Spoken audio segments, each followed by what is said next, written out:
Hello student, Gurukul Almora में आपका स्वागत है। और अपने इस क्लास में हम HTML फॉर्म के बारे में जानेंगे। आइए इसे शुरू करते हैं। सबसे पहले ये जानते हैं कि फॉर्म होते क्या हैं।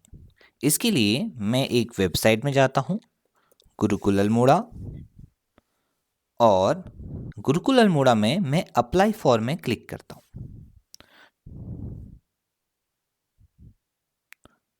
अप्लाई फॉर में क्लिक करते ही यहाँ पर कंप्यूटर फ्रेंचाइजी न्यू रजिस्ट्रेशन आ रहा है। यानी अगर आप अपना खुद का कंप्यूटर सेंटर खोलना चाहते हैं तो आप कंप्यूटर फ्रेंचाइजी ले सकते हैं और एक गवर्नमेंट वैलिड आप कंप्यूटर सेंटर चला सकते हैं।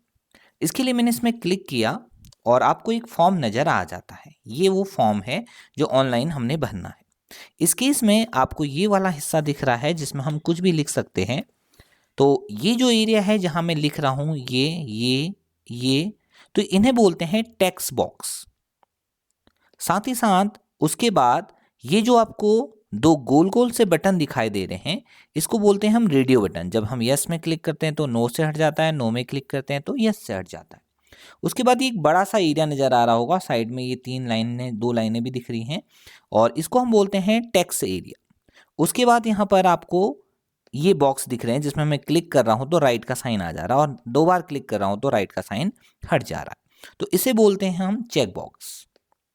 उसके बाद आपको दिख रहा होगा कि इस जगह पर ड्रैग, क्लिक और ड्रैग का ऑप्शन आ रहा है जिसमें मैं किसी भी फाइल को क्लिक करके अपलोड कर सकता हूं। इसे बोलते हैं फाइल एरिया।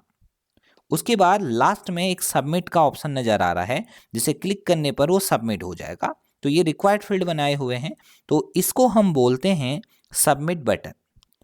और इन सब के कलेक्शन को ही हम फॉर्म कहते हैं।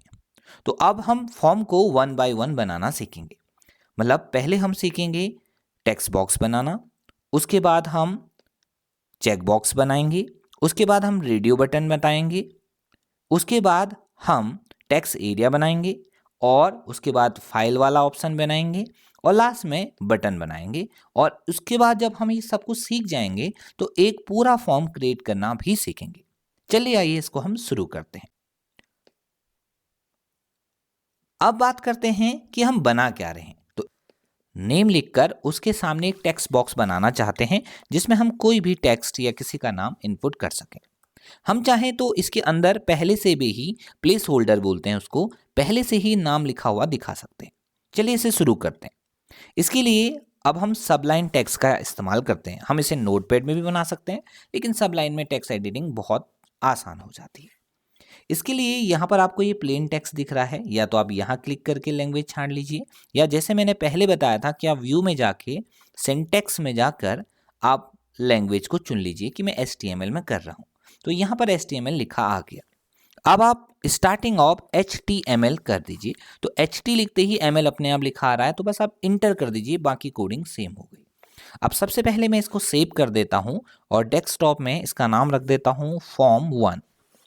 फिर लास्ट में .html तो लिखना जरूरी है, लेकिन अगर आप इसमें नहीं भी लिखते हैं अब .html तो चल जाता है, क्योंकि आप पहले उसे HTML का कमांड दे चुके हैं और नीचे से save as a type HTML भी आ रहा है। तो form1 ही काफ़ी है और आप इसे सेव कर लीजिए।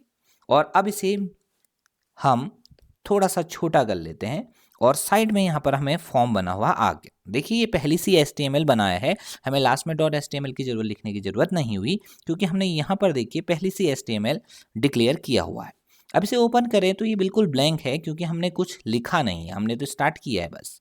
ओके, अब हम क्या करते हैं, टाइटल देखो यहाँ पर लिखा रहा form1.html ना, तो इसका टाइटल बदल देते हैं। टाइटल में मैं लिख देता हूँ गुरुकुल form1। ओके, और Ctrl+S दबा देता हूँ, या फाइल में जाके सेव कर लेता हूँ। देखिए शॉर्टकट लिखी है, Ctrl+S से आप सेव कर सकते हैं। बस आप इसे रिफ्रेश कर लीजिए तो आप देख रहे हैं कि ऊपर गुरुकुल form1 लिखा आ गया। ये है टाइटल। अब हम बॉडी में चाहते हैं जहां हम कुछ लिखना चाहते हैं, तो सबसे पहले हम वो टेक्स्ट बॉक्स बना लेते हैं। तो उसकी कोडिंग है, हम ब्रैकेट स्टार्ट और यहाँ पर लिखिए केवल इनपुट INPUT। तो इनपुट INP लिखने पर ही पूरा इनपुट आ गया। अब इनपुट के ऊपर जाके भी क्लिक कर सकते हैं या इंटर दबा दीजिए, तो आपको ऐसा लिखा आ जाएगा। तो इनपुट का जो टाइप है मैंने आपको बताया था कि वो है टेक्स्ट। और इसको आप सेव कर दीजिए, फाइल सेव या कंट्रोल एस, और रिफ्रेश कीजिए तो ये टेक्स्ट बॉक्स बन के आ गया है जिसमें आप किसी का भी नाम लिख सकते हैं, ओके, और मिटा भी सकते हैं। अब इसका अगर साइज आप बढ़ाना चाहते हैं तो यहाँ पर क्लिक कीजिए, थोड़ा सा स्पेस दीजिए और लिखिए साइज। साइज SI लिखते ही पूरा आ गया, और साइज इसको मैं 30 दे देता हूँ और कंट्रोल S सेव करने के बाद इसे रिफ्रेश करता हूँ, तो इससे इसका साइज बड़ा और छोटा भी कर सकते हैं।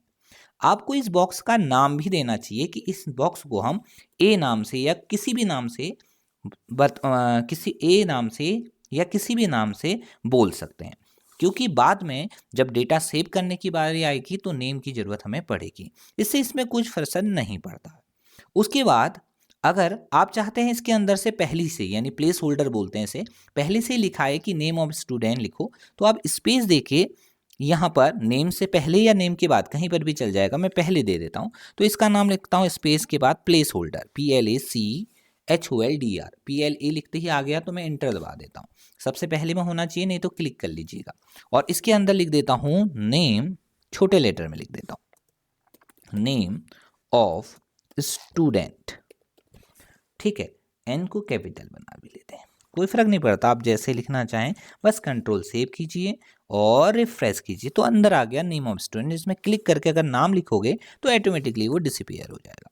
उसके बाद हम यहाँ तक पहुँच चुके हैं, तो इनपुट ये वाला हमारा मेन कोडिंग चल रही है, तो यहाँ तक हम कर चुके हैं। अब हम चाहते हैं कि इसके पहले नेम लिखा है, क्यों, यहाँ पर नेम ही तो चाहते हैं, तो इनपुट से पहले आप नेम लिख दीजिए, NAME नेम, और इसको फाइल को सेव कर दीजिए, कंट्रोल S, रिफ्रेश करते ही यहाँ पर नेम आ गया। ठीक, स्पेसिंग चाहते हैं तो थोड़ा सा इसमें स्पेस दे दीजिए और फिर से कंट्रोल S करिए तो वहाँ स्पेसिंग आ जाएगी।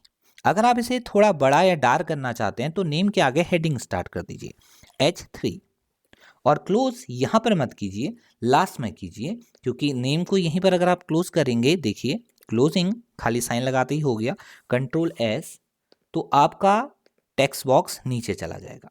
अगर आप इस क्लोजिंग को, ये जो क्लोजिंग है, इसे इनपुट यानी इस बॉक्स के बाद करते हैं, स्टार्टिंग ब्रैकेट स्टार्ट, खाली ब्रैकेट लगाते ही वो आ जा रहा है, सेव कीजिए तो आप देखेंगे कि वो आगे आ जा रहा है, ठीक है ना।